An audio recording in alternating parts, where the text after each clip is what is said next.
bit of a respite today from that big sell-off we've been seeing on the market. So JSE up by 0.9%, resources up by 1.5%. Do you see this just as a temporary factor, though, in the sell-off we've seen on these markets? Well, I think some of these commodities in South Africa got sold off quite heavily over the last few days, with oil coming down quite aggressively over the last few days.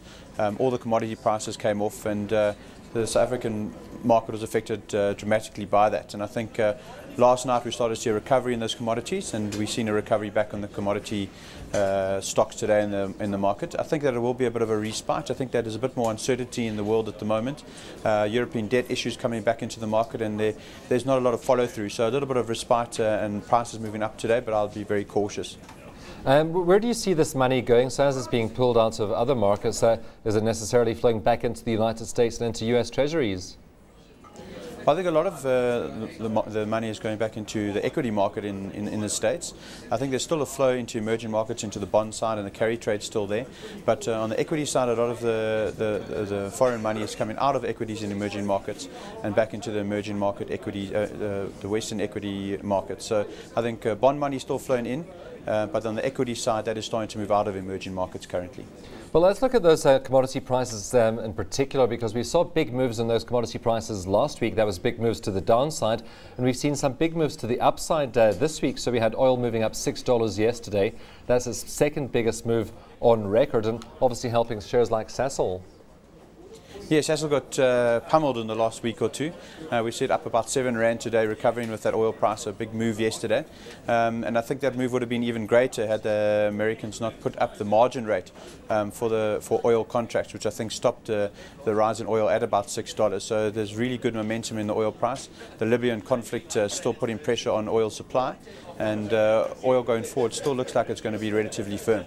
How about other commodity prices? Do you expect them to be firm going forward? Because we do have Chinese inflation data coming out tomorrow, and that's been one of the big question factors in the market. What's China going to do with interest rates?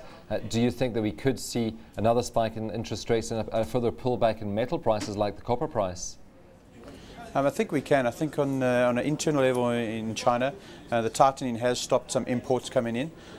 So a country like South Africa, we do a lot of exports to China, and those imports are coming down quite aggressively in China. The exports are still very strong, but that's a very weak Chinese currency that's pushing that. So I think if they do start to tighten, I think that the imports coming from China will definitely slow down, and that obviously that will be commodities going into China will slow down.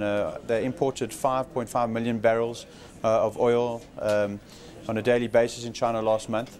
And that's the highest in record, and if that starts to come down, we'll see that I think commodities will actually start to come off slightly. In that case, how would you be playing stocks like Anglo American and BHP Billiton, because they've come way down from their highs? We had BHP Billiton close to 300, it's currently at 270, Anglo's at 336. That was a share that was at 400 not that long ago.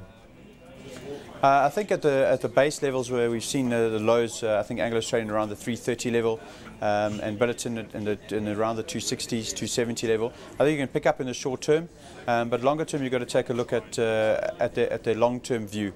I think Anglo's have got very good assets in South America currently, a good iron ore mine going up and a good copper mine there. So long term I think these are very good levels for them. In the short term it's more difficult to judge. I think we will have a bounce from these levels between 330 to about 360 on Anglos, and you can look at about 285 on Billiton. So in the short term, lots of volatility and you can trade it. Looking long term, the assets are very good. They're very well. The balance sheets are very good, and I think long term you can hold both of those companies. Well, what sort of a range would you be looking at Sasol at then? Because that's trading in the mid 350s at this stage, so recovering about 1.8% today following that pullback last week. Yes, with record high oil prices, you would have thought that Sasol would have been able to break the 400 level in the upper band, try to get there previously this year, and it can't get there. It doesn't seem to want to break there, and just the earnings are just not flowing through. So on a pullback like we've had in the last few days, Sasol down at 350. On the short term, I'll be a buyer. I would be a seller easily at 380. I don't think I can get through there.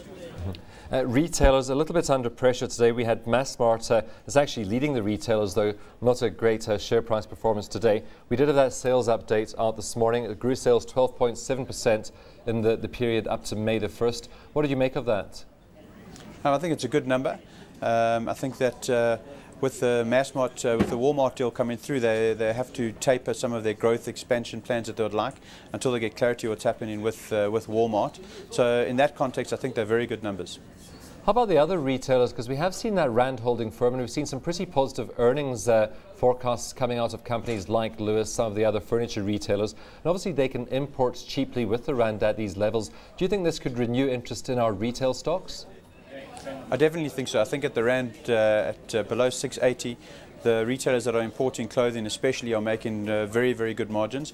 I think for the next 3 to 6 months they're going to outperform on their earnings side by quite a lot. So I think that if I was taking a look in the 3 to 6 months, I think those clothing retailers that are importing a lot of goods are going to outperform. So you'd really look at it more as a trading opportunity than an investment opportunity, Rob? Definitely.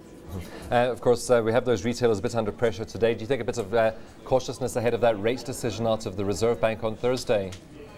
I think a little bit of that, and I think also with the resources getting hit hard in the last week, some people are going back into resources, so not as much buying coming into the retailers. I think on the interest rate side, I think the interest rates will stay where they are. Nedbank's view is that they'll stay like this, unchanged for the rest of the year.